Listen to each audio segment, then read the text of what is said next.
সাইদ আব্দুল্লাহ, আপনার কাছে জানতে চাই, এই যে ষড়যন্ত্র তত্ত্ব এবং গুজব যেভাবে ছড়িয়ে গেল, আপনি তো অনলাইন অ্যাক্টিভিস্ট হিসেবে আপনি বলবেন যে এই গুজব থেকে আসলে মানুষ কিভাবে মুক্তি পাবে? গুজব থেকে মুক্তি পাওয়ার সবচেয়ে বড় উপায় হলো সবাইকে পলিটিক্যালি সচেতন বানানো। এবং এই ব্যাপারটা তো অর্গানিক্যালি হওয়াটা, যেমন আমরা চিন্তা করি যে অর্গানিক্যালি মানুষ কি সচেতন হয়, হওয়ার চেয়ে ব্যাপারটা হলো যে আপনি কিভাবে তাদেরকে ফিড করছেন।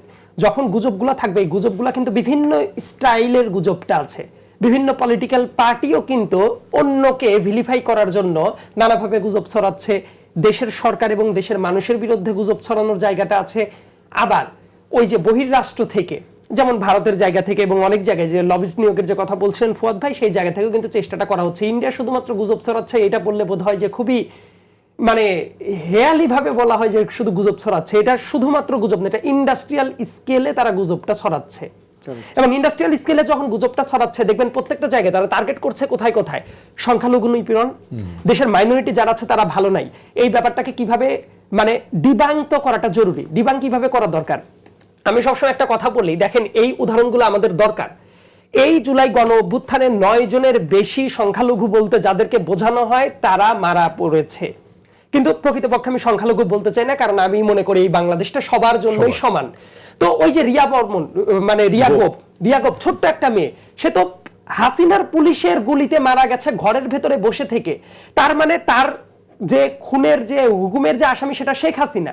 এই শেখ হাসিনাকে ভারত যখন আশ্রয় দিচ্ছে, তার মানে হইলো একটা সংখ্যালঘুর পর ডিরেক্ট গুলি চালিয়েছে এই ধরনের একজন আসামিকে ভারত প্রশ্রয় দিচ্ছে। শুধু এইটাই না, দেখবেন যে অনেক সময় আওয়ামী লীগের একজন, কয়েক জায়গায় এই ঘটনা ঘটেছে, কক্সবাজারে ঘটেছে, আমার নিজের জেলা পাবনাতে ঘটেছে।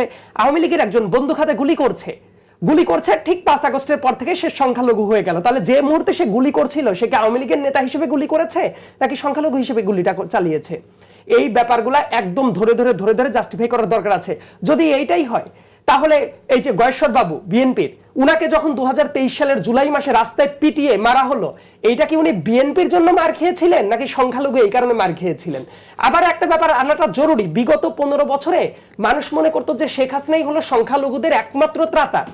কিন্তু আপনি খেয়াল করে দেখেন এই 15 বছরে হিন্দুদের উপরে যে পরিমাণ নিপীড়ন চালানো হয়েছে, অন্য কোন রেজিমে এটা হয় নাই। উদাহরণস্বরূপ 2021 সালের পূজার সময়ে যে পরিমাণ নিপীড়ন তাদের পর চালানো হয়েছে, এই সংখ্যালঘু নিপীড়নের দায়িত্ব শেখ হাসিনা নিজে অভিযুক্ত। কারণ প্রত্যেকটা জায়গায় দেখবেন যে যারা যারা আক্রমণ চালিয়েছে ইদার ছাত্রলীগ অথবা যুবলীগ।